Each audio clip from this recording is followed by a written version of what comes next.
Meus amados irmãos, nós lemos um texto bíblico bastante interessante, e baseado nessa leitura que eu acabei de fazer, eu quero falar sobre um tema bem curioso, bem inusitado.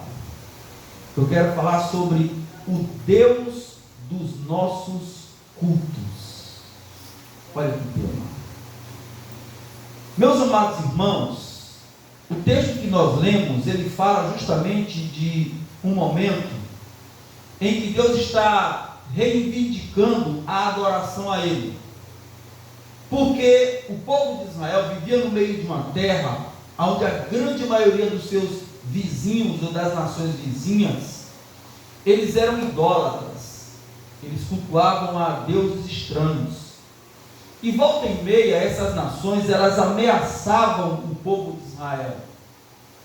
E Deus, vendo que isso acontecia, Ele começa a encorajar o seu povo a não ter medo das nações vizinhas, porque elas estavam sós. Só Israel que tinha um Deus. As outras nações, elas não tinham Deus. E por esse motivo, Israel não tinha que ter medo. Aí o texto vai dizer, na leitura que fizemos, que as nações, a adoração dos deuses das nações é algo tão ridículo, que quando eles querem um Deus, eles vão no mato, cortam um pedaço de madeira e faz uma imagem. Ou quando não, o ferreiro vai lá, começa a bater ou a malhar o ferro e forma um boneco. E aí ele se curvava diante daquele boneco para adorar como se fosse o seu Deus. E aí Deus volta dizendo a Israel para não ter medo dessas nações, porque elas estavam só. Elas não tinham Deus, mas Israel, ao contrário, não. Israel tinha Deus. E Israel, conforme diz os primeiros versículos que lemos, Deus é que havia escolhido Israel, e não Israel havia escolhido Deus. Daí nós percebemos que o Senhor está falando para Israel não temer as nações que estavam ao seu entorno. O fato, meus irmãos, é que Deus estava reivindicando para si a adoração ao seu nome. Deus leva em conta, meus queridos e amados irmãos, o fato de que o ser humano, ele é um ser intrinsecamente adorador. Porque o ser humano, meus irmãos, ele tem um sopro divino dentro dele. E como uma criatura, este sopro que está dentro dele o leva a adorar. O ser humano, ele tem sede, ele tem vontade de adorar. E aí, às vezes, quando ele não encontra o Deus verdadeiro, ele vai fazer essas coisas que nós lemos aqui. Ele vai inventar um Deus para adorar. Mas o fato é que o ser humano, ele é adorador. E a adoração do ser humano, ela manifesta-se através de momentos que chamamos de culto.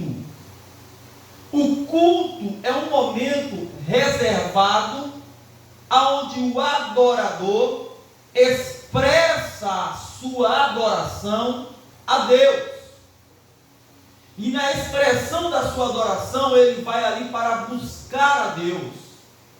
Na expressão da sua adoração, ele vai ali para se render a Deus. Na expressão da sua adoração, ele vai ali para atribuir graça a Deus, ou reconhecer, ou louvar a Deus. E como reconhecimento da sua adoração, ele vai ali também para demonstrar o seu serviço a Deus. Então o ser humano, meus irmãos, ele é um ser adorador. E quando ele não acha Deus para adorar, ele comete a famosa idolatria. Ele passa a adorar coisas que não é Deus. Mas o que é idolatria? É bom observarmos essa palavra, porque essa palavra, ela na língua portuguesa e também no original da Bíblia, ela é uma palavra composta. A palavra idolatria é a conjugação de duas palavras que ajustam-se para dar sentido a uma. É a palavra idos, que significa no grego corpo, e a palavra latria, que significa culto. entendemos que a idolatria é um culto ao corpo. E quando nós analisamos esta palavra de modo mais teológico, nós fazemos a seguinte pergunta: aonde surgiu a idolatria? O primeiro ato de idolatria aqui na terra surgiu no livro do Gênesis, no capítulo de número 3. O que é que nós temos ali? A Bíblia Sagrada nos fala que Deus ordenou a Adão e Eva que comessem de todo fruto que havia no jardim, e menos do fruto da árvore do conhecimento do bem e do mal. E a Bíblia nos diz que Eva foi até esta árvore, e o texto sagrado irá nos mostrar que quando ela se aproximou desta árvore, Satanás disse para Eva: é verdade que Deus disse que da árvore, de toda a árvore do jardim você pode provar, menos da árvore do conhecimento do bem e do mal? E Eva respondeu: é sim. Deus disse ainda que nem para ela deveríamos olhar e nem tocar. Aí Satanás completou e disse: é claro que vocês não vão morrer. É que Deus sabe que no dia em que dela comerdes, seus olhos vos abrirão e vocês serão como deuses. Aí o texto vai dizer que Eva viu que o fruto era propenso para comer, agradável aos olhos. Foi lá, tomou, comeu e deu ao seu marido. E aí veio a queda de Adão e Eva, como conhecemos, que está aqui no livro do Gênesis, no capítulo 3. Mas onde é que está a idolatria aí? A idolatria está no fato de que Adão e Eva, eles não trocaram Deus por Satanás, eles não trocaram Deus por um pedaço de pau, eles trocaram Deus por Ele mesmo. Daí vem a palavra culto ao corpo, eles passaram agora a cultuar a si mesmo. Eles passaram dentro do seu coração a entender que o trono da sua vida, que deveria se assentar, era Ele mesmo. Ou seja, que o destino da sua vida, porque Deus falou: não coma da árvore do conhecimento do bem e do mal, que o destino da sua vida, quem deveria traçar, eram eles mesmos. Então, naquele momento em que Adão e Eva consumiram aquele fruto proibido, eles cometeram um ato de idolatria, porque eles quiseram ser iguais a Deus, eles quiseram se posicionar como Deus. E naquele momento, meus amados irmãos, é que começa a idolatria. A idolatria nasceu dentro do coração do ser humano, ela nasce dentro do coração do indivíduo. É bom dizermos que na Bíblia, quando nós começamos a ler a Bíblia, nós vamos encontrar duas, na verdade 3 palavras, mas das 3, a terceira que vou citar está conjugada com a segunda. As 3 palavras são o seguinte, ao longo da Bíblia: Deus, ídolo e imagem. Imagem e ídolo é a mesma coisa. Quando nós começamos a estudar a Bíblia sobre essa questão, qual é a conclusão que chegamos? Que quando a Bíblia fala em deuses, em letra minúscula, fala de uma crença coletiva e regionalizada. Ou seja, cada nação tinha o seu Deus, ou seja, o seu patrônomo. Por exemplo, o Baal conhecido era Deus dos fenícios. A Jezabel, ela era fenícia, e quando ela veio, ela trouxe a cultura fenícia para dentro de Israel, querendo impor a cultura do Deus dela sobre o Deus de Israel, que não era uma questão cultural, era uma questão espiritual, mas ela trouxe como cultura. Então, quando uma nação levava outra nação cativa, eles acreditavam que a nação que levou a outra cativa, o Deus daquela nação triunfou sobre o outro. Por que é que você acha que quando Daniel, Misael e Azarias chegaram em Babilônia, os nomes deles foram trocados por Belsassar, Sadraque, Mesaque e Abdenego? Eram deuses da nação deles. Eles estavam dizendo: o seu nome tem que ser mudado, porque o nosso Deus babilônico venceu o Deus judeu, então você tem que mudar o seu nome.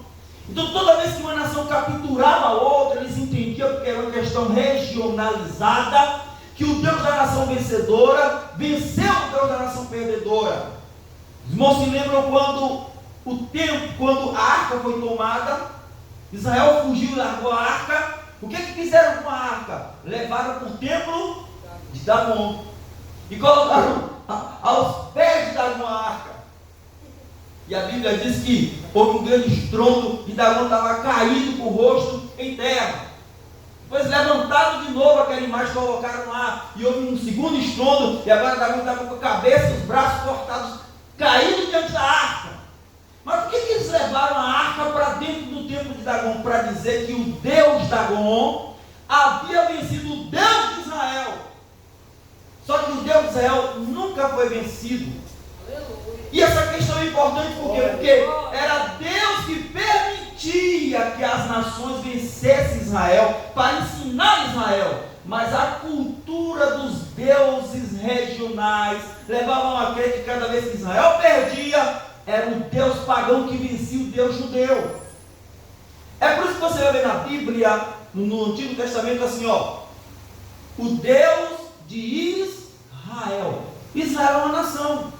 Que naquela época a visão dos deuses era regionalizada. Cada nação tinha seu Deus. Perceba que o texto vai sempre chamar Deus de Israel. Deus de Israel, porque era uma menção justamente à questão cultural. Então, voltando ao início, meus irmãos, Deus tornou uma questão cultural. Então os homens, quando você aparece por letra minúscula na Bíblia, a palavra Deus está se referindo a uma crença cultural da cabeça das nações. Mas quando se fala em ídolo, significa o camarada arrancar a imagem que está dentro da cabeça dele e representar em um pedaço de pau, representar em um pedaço de ferro, representar em qualquer elemento da natureza. Quando ele arrancava da sua cabeça uma imagem que ele criou, quando ele colocava aquele Deus para fora, era um reflexo do Deus que estava dentro da imaginação dele. Ele criou um Deus na cabeça dele. Ele não aceitava mais o Deus bíblico, no subconsciente ele não aceitava Jeová. Então eles criaram um Deus, eu vou falar que ele não aceitava já. Então eles criaram um Deus imaginário. Aí quando Deus tira Israel do Egito, Deus fala para Israel, capítulo 20 do livro do Êxodo: não farás para ti imagem nem escultura. Aqui nesse momento, igreja, escute, nasceu um problema sério. Por que, pastor? Porque os deuses pagãos, meus irmãos, os ídolos, eles foram criados, as nações tinham ideia de que os seus deuses foram criados pelos seus patrônomos, pelos criadores das nações. O Deus pagão, ele tinha uma imagem pela qual você poderia olhar e ver como ele era, poderia tocar a imagem.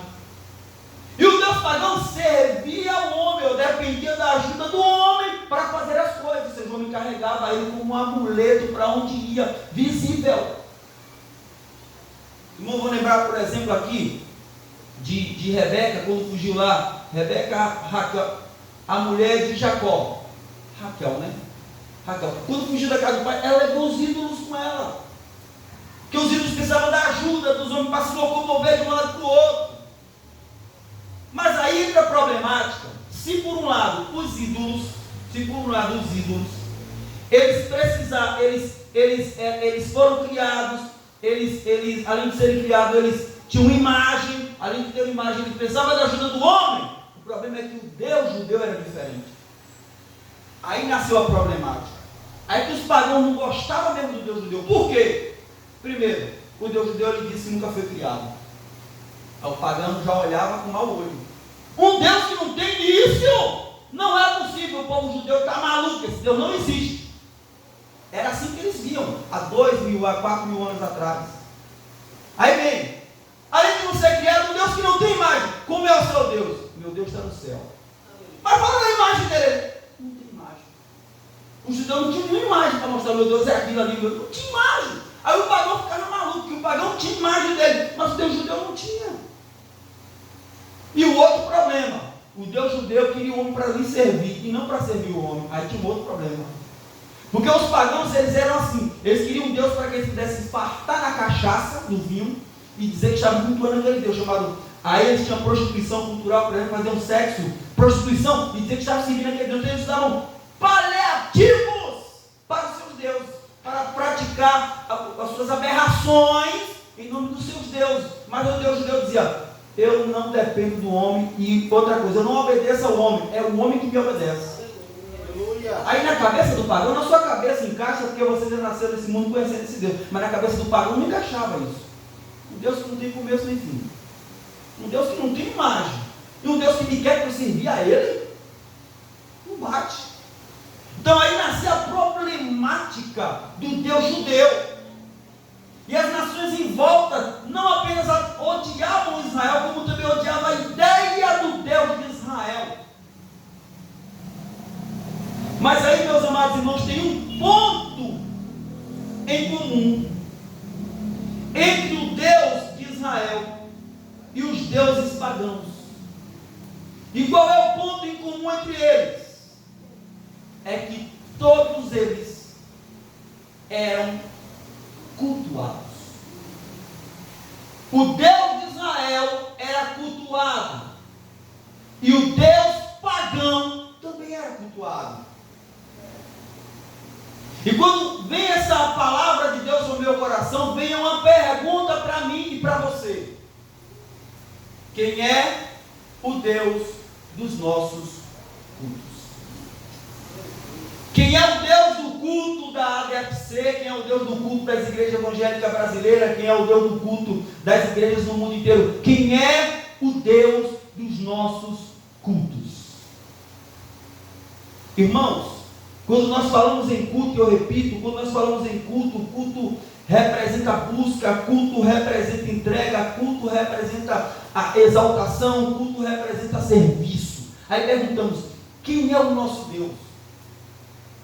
As formas de cultos que temos apresentados são cultos resultado do Deus imaginário que algumas pessoas criam, ou é o culto ao Deus da Bíblia verdadeiro? Será que nós não estamos imaginando um Deus que não existe? Será que o nosso culto realmente é o Deus da Bíblia, ou é um culto, ou como Adão e Eva criou seu próprio Deus dentro de si, e disse: a partir de hoje o curso da minha vida está nas minhas mãos? Ou como os pagãos tinham seus deuses, e são diversas formas de culto, porque a questão de culto era feita tanto em Israel quanto fora dele. Quem é o Deus dos nossos cultos? Deus quer nessa noite nos confrontar.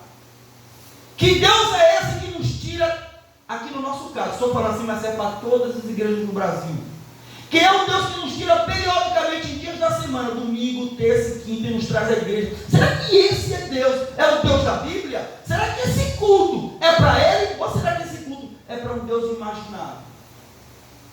Quem é o Deus da Bíblia? Quem é o nosso Deus dos nossos cultos? Vamos pegar os princípios do culto. Vamos identificar que Deus é que nós estamos cultuando. Que Deus nós evangélicos no Brasil estamos cultuando. Preste atenção para ver que Deus você também está cultuando. Porque quando eu estudava, Deus falava comigo. Então vamos ver que Deus nós estamos cultuando. Vamos lá. Primeiro, o Deus dos nossos cultos, meus irmãos, ou o Deus do nosso culto, né? É o Deus que nós buscamos e adoramos. Buscar é procurar com diligência e insistência aquilo que nós desejamos. Quando nós falamos em busca, nós entendemos que quando ia se cultuar a Deus no Antigo Testamento e no Novo também, existia-se busca. A Bíblia fala, estou citando um dentre vários exemplos. A Bíblia fala no capítulo de número 33 do livro do Êxodo, que Moisés pegou a tenda e armou fora do arraial. E o texto vai dizer assim: e acontecia que todo aquele que queria buscar ao Senhor, prestar culto, saía fora do arraial e ia até a tenda. Ou seja, a busca é uma característica de um culto a Deus.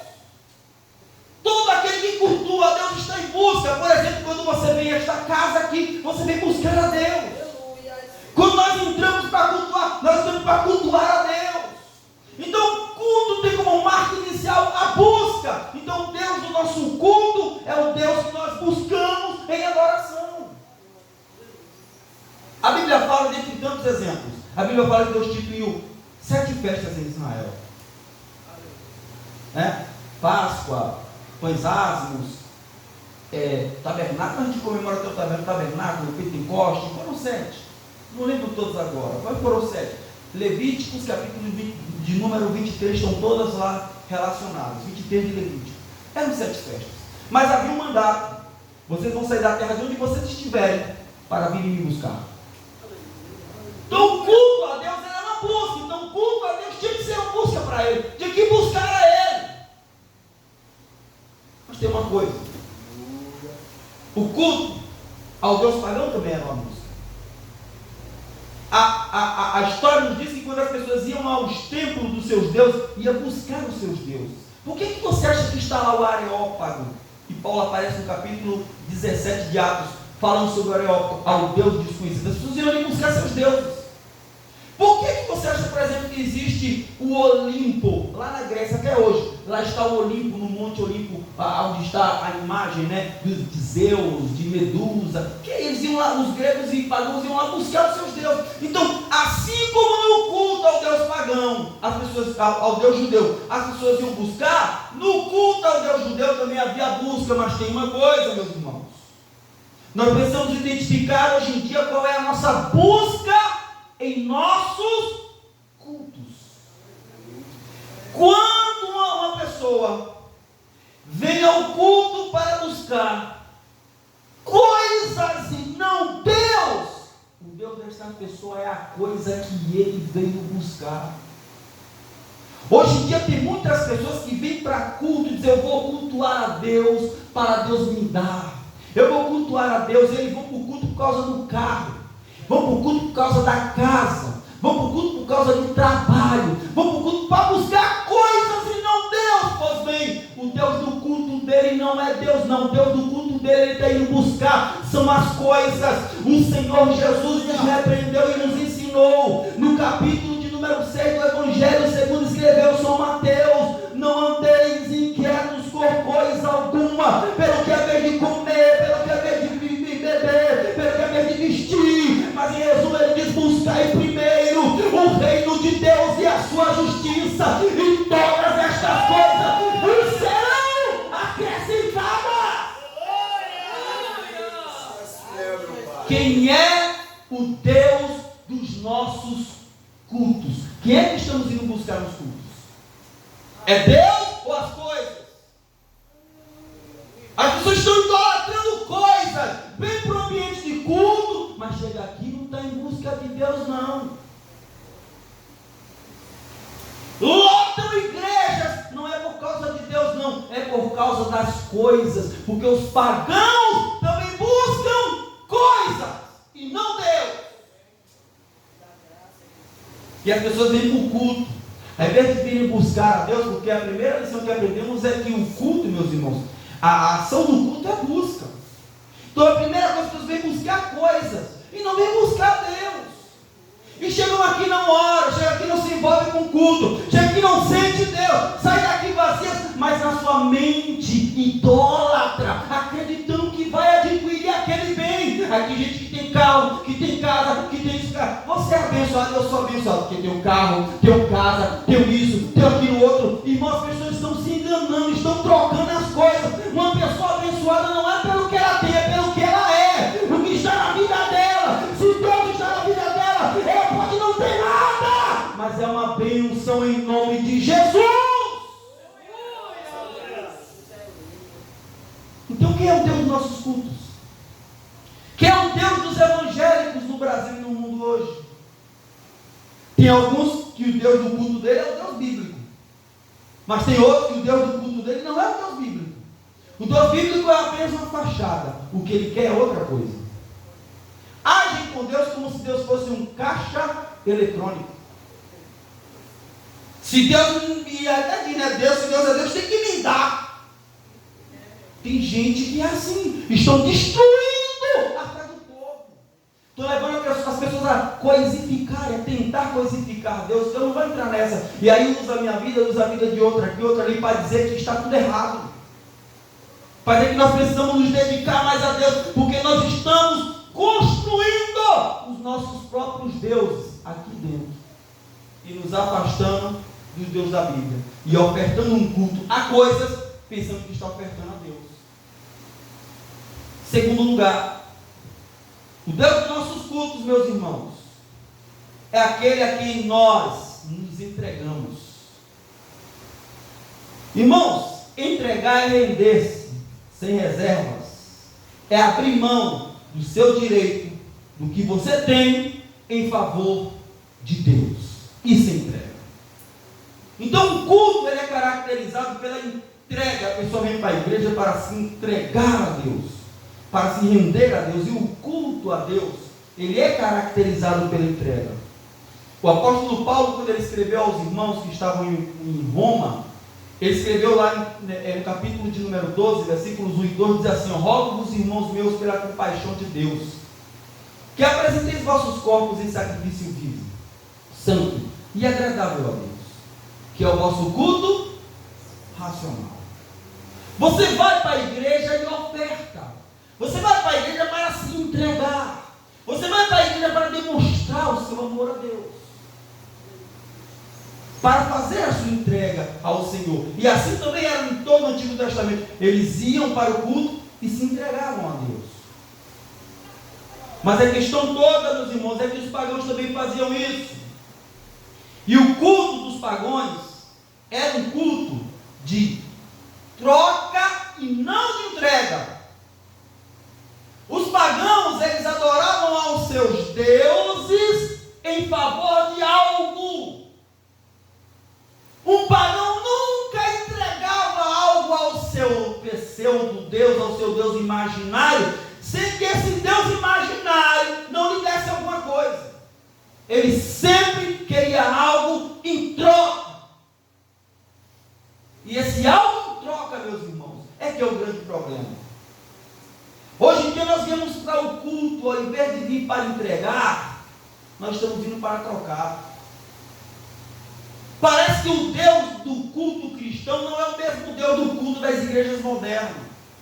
Estamos nos afastando cada vez mais da essência das coisas. Ó Deus, eu te dou isso para tu me dar aquilo. Parece barganha. Então o Deus dessa pessoa é o Deus da barganha, e o Deus da Bíblia não é o Deus da barganha. Pastor, ele dá, mas ele dá porque ele quer, porque ele não está sujeito ao homem. Ele é soberano, ele dá porque ele quer.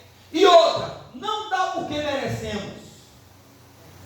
Porque quando a pessoa vem para o culto, ele está fazendo nada mais nada menos que a obrigação dele.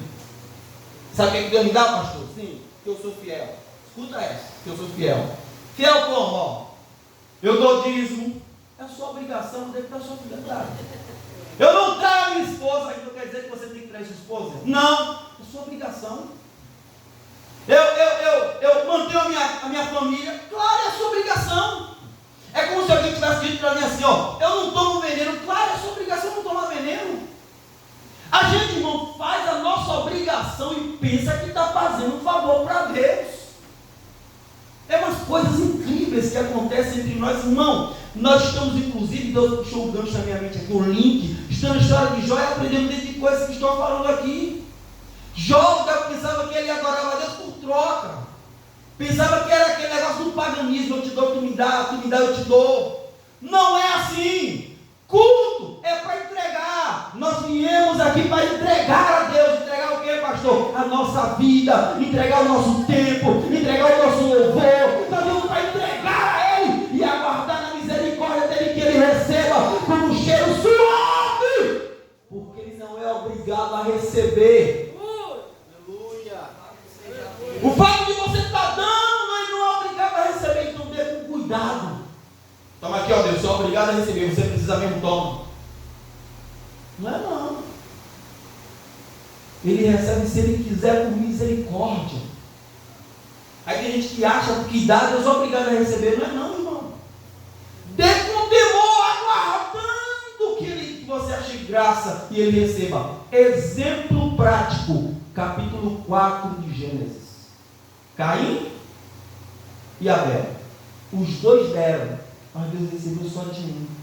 Talvez o Caim tinha no seu coração o seguinte pensamento: Deus precisa mesmo, eu vou dar. Ele está precisando.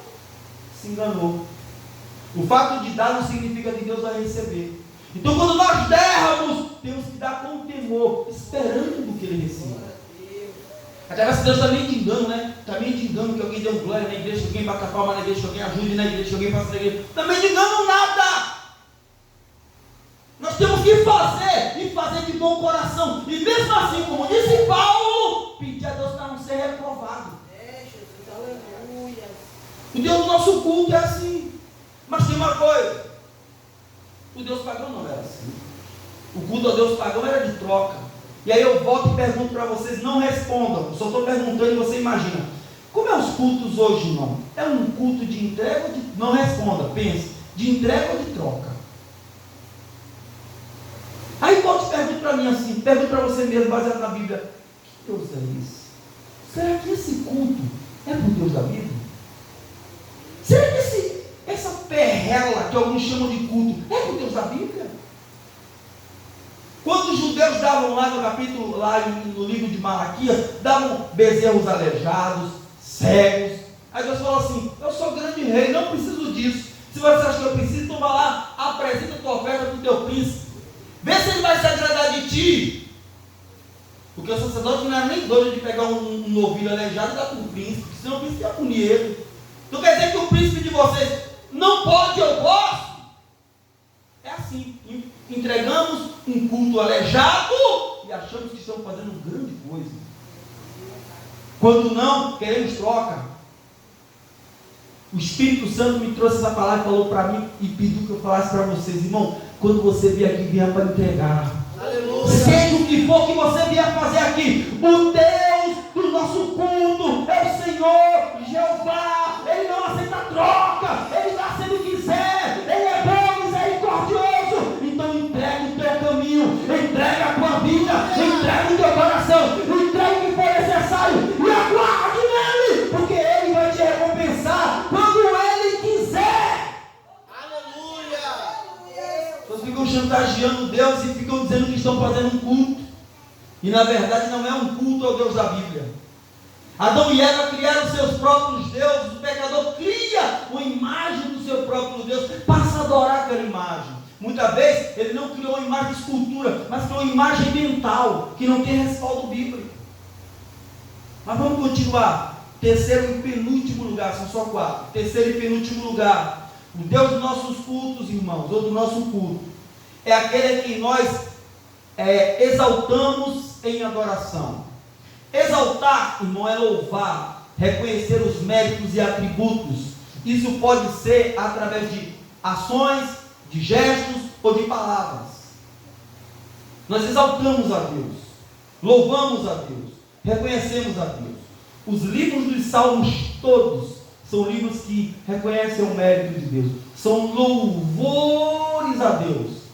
Exemplo, Salmo de número 100, por exemplo, celebrai com júbilo ao Senhor, todos os moradores da terra, servi ao Senhor com alegria. Outro exemplo, Salmo de número 9, na presença dos deuses a ti cantarei louvores. Nós vemos vários outros exemplos. O Senhor, 46, o Senhor é socorro bem presente na hora da angústia, pelo que não temerei. Aí ele vai dizer assim, o Deus de Jacó está conosco, o Deus de Israel está conosco, o Deus de Jacó é o nosso refúgio. Tudo louvor. O Deus do nosso culto é um Deus a quem nós exaltamos, a quem nós louvamos, a quem nós reconhecemos. Mas tem uma coisa, o Deus pagão também, os pagãos louvavam o Deus deles, adoravam aos seus ídolos também. Eles iam lá e tentavam atribuir aos seus ídolos traços de divindade, porque eles não têm divindade, coisa nenhuma. Simplesmente, como está escrito na leitura que fizemos, eles são fruto da imaginação. A imaginação do homem é que cria deuses, porque no